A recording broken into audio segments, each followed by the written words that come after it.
Hey everyone, welcome back to my channel and this is Jyoti here. और आज हम करने वाले हैं हिंदी के टॉप 100 क्वेश्चंस। होप ये वीडियो आपके लिए हेल्पफुल रहे और please it's a humble request, video को प्लीज़ लाइक कर दीजिए जो भी इस वीडियो को देखते हैं, अगर आपको वीडियो हेल्पफुल लगती है तो हमारा जो पहला क्वेश्चन है वो है, एक सेकेंड।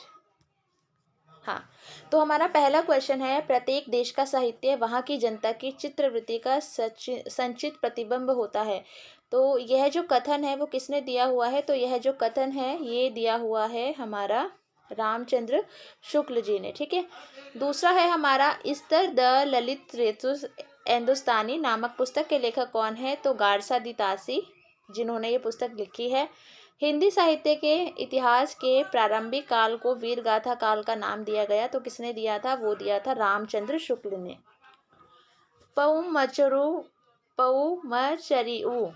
पौमचरिऊ नामक प्रबंध काव्य के रचयिता कौन है?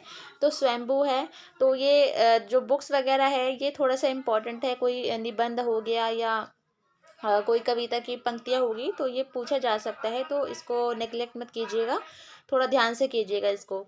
क्वेश्चन नंबर हमारा 5 है, आदिकाल में खड़ी बोली में काव्य की रचना करने वाले सर्वप्रथम कवि कौन थे? तो अमीर खुसरो, मोस्ट इंपॉर्टेंट क्वेश्चन है।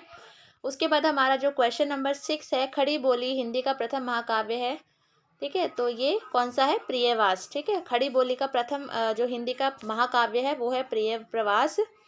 उसके बाद मलयालम किस प्रांत की भाषा है? तो मलयालम केरल की भाषा है, आपको पता ही होगा। उसके बाद है, निम्नांकित में से निर्गुण भक्ति काव्य का कवि नहीं है। तो निर्गुण भक्ति के कबीर भी हैं, गुरु नानक भी है, दादू दयाल भी है, केशव दास नहीं है।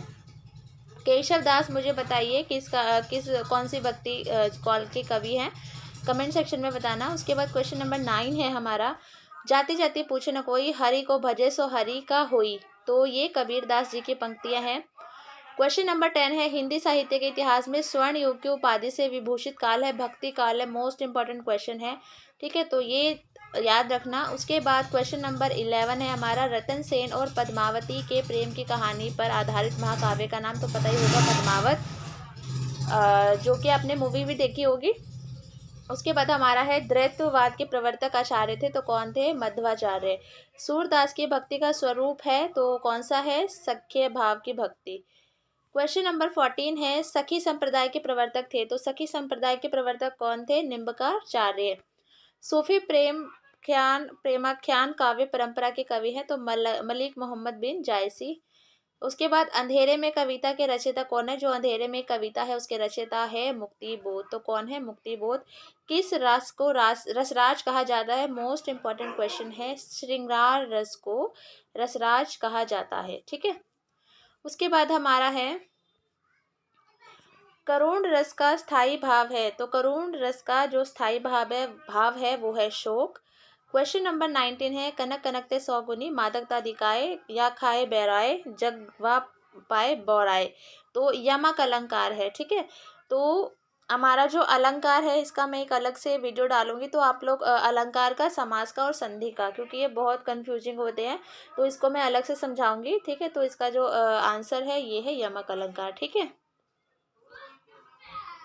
उसके बाद हमारा क्वेश्चन नंबर 20 है। ठीक है, क्वेश्चन नंबर 20 है, इनमें से कौन सा रूपक अलंकार का भेद नहीं है? तो रूपक अलंकार का भेद नहीं है तो व्यतिरेक, सांग रूपक, निरंग रूपक, परम्परित रूपक, ये रूपक अलंकार का भेद है लेकिन व्यतिरेक नहीं है। ठीक है, और एक बार मैं छोटा सा यहाँ पे थोड़ा सा क्लियर कर दूँ कि जो हमारा यमक अलंकार होता है उसमें दो शब्द होते हैं, जैसे कनक कनक 2 बार है लेकिन दोनों बार इसका मतलब अलग होगा। ठीक है, तो यमक अलंकार होता है, थोड़ा सा इसका डेप्थ में मैं अलग से वीडियो बनाऊंगी, उसमें इसको बताऊंगी विद एग्जाम्पल। उसके बाद हमारा क्वेश्चन नंबर 20 है, ये हो गया हमारा। उसके बाद क्वेश्चन नंबर 21 है, रे नृप बालक काल बस बोलत तो ही न संभार धनु सब त्रिपुरारी धनु विदित संकल संसार। तो इसमें कौन सा रस है? रौद्र रस है। वैसे ये इतना इंपॉर्टेंट है नहीं, रस का हमारा आएगा नहीं, बट फिर भी अब क्वेश्चन में है तो आप लोग देख सकते हैं। उसके बाद है, कामयानी की नायिका है श्रद्धा, इसका आंसर है। राजेंद्र यादव किस पत्रिका के संपादक थे? तो हंस पत्रिका के ये संपादक थे। संस्कृत भाषा की लिपि देवनागरी है। निम्नलिखित में से कौन सा हिंदी भाषी प्रदेश नहीं है?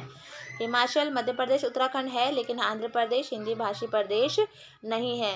लोकायतन महाकाव्य के रचयिता कौन है? तो सुमित्रानंदन पंत इसका आंसर है। रीति संप्रदाय के प्रवर्तक आचार्य थे, कौन थे? वामन। क्वेश्चन नंबर 28 है, निम्नलिखित में से किस काव्य धारा का संबंध रीतिकाल से नहीं है? तो सूफी मत का संबंध रीतिकाल से नहीं है। राग दरबारी उपन्यास के लेखक है, तो कौन है? श्रीलाल शुक्ल। क्वेश्चन नंबर 30 है, कौन सा द्विवेदी योगीन कवि नहीं है? तो कौन है? धर्मवीर भारती। क्वेश्चन नंबर हमारा 31 है, पूस की रात मोस्ट इम्पॉर्टेंट है और सबको पता ही होगा पूस की रात कहानी किसने लिखी है? तो प्रेमचंद जी ने लिखी है। आचार्य रामचंद्र शुक्ल लिखित चिंतामणि है, तो वो क्या है? एक निबंध संग्रह है। निम्नलिखित में से कौन निर्गुण ज्ञान मार्गी काव्यधारा का कवि नहीं है? तो इसका जो आंसर है वो है कबीर। निज भाषा उन्नति है, ये बहुत इम्पॉर्टेंट है और ये मुझे याद भी है। ये जो दिया हुआ है इन्होंने एक पैरा छोटी सी जो कविता का एक अंश है, तो भारतेंदु जी ने ये कहा था। ठीक है, इसमें भाषा की इम्पोर्टेंट बताई गई है कि हमारी निज भाषा उन्नति है, कि हमारी जो खुद की भाषा होती है उससे हम उन्नति करते हैं और सब उन्नति का जो मूल होता है, जड़ वही होती है। तो बिन निज भाषा ज्ञान के मिटत न हिये के सूल। ठीक है, जो हृदय के जो भी जो सूल होते हैं या मतलब जो दुखड़े होते हैं, डाउट्स एक तरीके से लगा लो, तो वो नहीं मिटते हैं बिना निज भाषा के ज्ञान के। ठीक है, उसके बाद हमारा क्वेश्चन नंबर 35 है, आर्य समाज की स्थापना किसने की थी? तो ये पूछा जा सकता है, ये भूल मत जाना। तो राजा राजमोहन राय जी ने की थी। क्वेश्चन नंबर 36 है, निम्नलिखित में से द्रविड़ भाषा परिवार की भाषा है? तो द्रविड़ भाषा परिवार की भाषा है तमिल।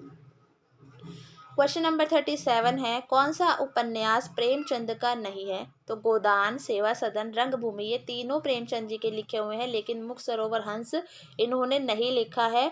और ये किसने लिखा है ये मुझे आप लोग कमेंट सेक्शन में बताएंगे।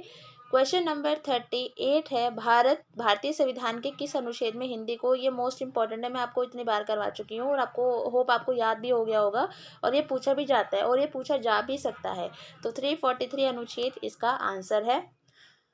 उसके बाद है हमारा क्वेश्चन नंबर 39 से 43 तक के शब्द का सही जो अर्थ है हमें वो ढूंढना है। जैसे गोधूली, गोधूली का मतलब होता है संध्या और रात के बीच का समय। ये DSSB में भी क्वेश्चन आया था 16/17 का, जब मैंने पेपर दिया था।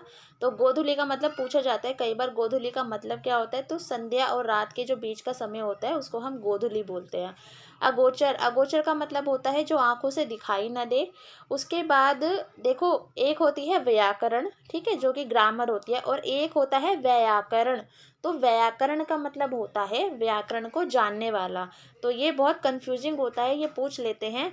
उसके बाद हमारा है आलोच्य, आलोच्य मतलब होता है आलोचना करने वाला। ठीक है, उसके बाद हमारा क्वेश्चन नंबर 43 है, अधिनायकवाद कौन होता है? तो स्वयं को नायक समझने वाला, जो स्वयं को मतलब नायक समझता है वो अधिनायक होता है। ठीक है, अधिनायकवाद उसको हम कहेंगे।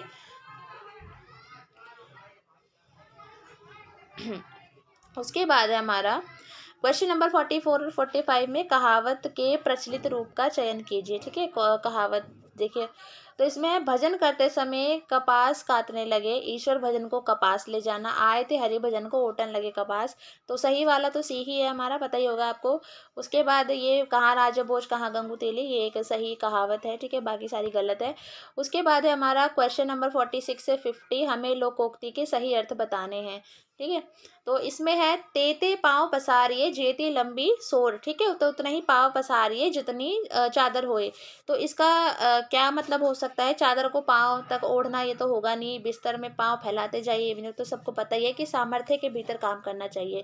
जितनी आपकी चादर है उतने ही पैर पसारिए, और ज़्यादा लंबे पैर पसारने तो चादर को बड़ी कीजिए। ठीक है, तो इसका जो आंसर है वो सी है। उसके बाद है नंगा क्या नहाएगा क्या निचोड़ेगा। तो इसका आंसर इसकी जो मीनिंग हो जाएगा वो है, निर्धन से आर्थिक मदद की आशा नहीं की जा सकती, जो खुद ही मतलब गरीब है वो कैसे मदद करेगा। तो इसको हमें कहावत कहते हैं कि नंगा क्या नहाएगा और क्या निचोड़ेगा। ठीक है, उसके बाद हमारा है क्वेश्चन नंबर 48, दूध का जला छाछ फूक फूक कर पीता है, यानी एक बार धोखा खा लेने के बाद मनुष्य भविष्य के लिए सावधान हो जाता है। 100 चूहे खाकर बिल्ली हज को चली, मतलब वही इसका मतलब है कि जीवन भर बुरे काम करो और एंड में धर्मात्मा बनने का ढोंग रचो। ठीक है, उसके बाद हमारा क्वेश्चन नंबर 50 है, रस्सी जल गई पर बल नहीं गया, तो इसका क्या होगा? जल गई रस्सी में बल होता है नहीं, दुर्दशा या बर्बाद हो जाने पर भी अकड़ नहीं गई, तो इसका बी ऑप्शन होगा। ठीक है कि मतलब इतनी बुरी दुर्दशा हो गई, पूरा बर्बाद हो गया इंसान, तब भी उसका जो घमंड है वो नहीं गया। उसके बाद ये थर्ड वाला भी है कि हर समय घमंड में चूर रहना, ये नहीं होगा। रस्सी जल जाती है, ये भी नहीं होगा, तो इसका बी ऑप्शन करेक्ट होगा। उसके बाद हमारा क्वेश्चन नंबर 51 से 55 हमें मुहावरों का मीनिंग बताना है। ठीक है, कहावत और मुहावरों में बहुत फ़र्क होता है। उसके बाद है घी के चिराग जलाना, तो घी के चिराग जलाना मतलब खुशी मनाना, 9 2 11 होना, भाग जाना, सबको पता ही होगा, ये तो हम मतलब बचपन से ही पढ़ते आ रहे हैं। पाँव भारी होना तो प्रेग्नेंट होना, गर्भवती होना, सबको पता ही होगा। लोहे के चने चबाना मतलब बहुत ही मुश्किल काम करना। पैरों तले ज़मीन खिसकना, हक्का बक्का रह जाना। ठीक है, कुछ ऐसा हो जाना कि मतलब हम हक्के बक्के रह जाए, मतलब ये क्या हो गया जो हम सोच भी नहीं सकते, मतलब पैरों तले ज़मीन खिसक जाना। क्वेश्चन नंबर 56 है हमारा, इनमें से कौन सा आयुष्मान का पर्यायवाची नहीं है? चिरायु, शतायु, बुद्धिमान ये आयुष्मान के पर्यायवाची है, लेकिन चिरंजीव आयुष्मान का पर्यायवाची नहीं है। आयुष्मान का अर्थ आप लोग मुझे कमेंट सेक्शन में कमेंट करेंगे। ठीक है, क्वेश्चन नंबर 57 है हमारा, निम्नलिखित में से शुद्ध वर्तनी नहीं है। श्रृंगार ठीक लिखा है, खंडन ठीक लिखा है, संचित ठीक है। देखिए पुण्य गलत लिखा है, पुण्य हम लोग ऐसे लिखते हैं। ठीक है सॉरी। क्वेश्चन नंबर 58 है, निम्नलिखित में से शुद्ध वर्तनी है, तो शुद्ध वर्तनी गलत गलत गलत ऐसे वांग में लिखते हैं। ठीक है, सुरपति का अर्थ है, सुरपति का मतलब होता है इंद्र।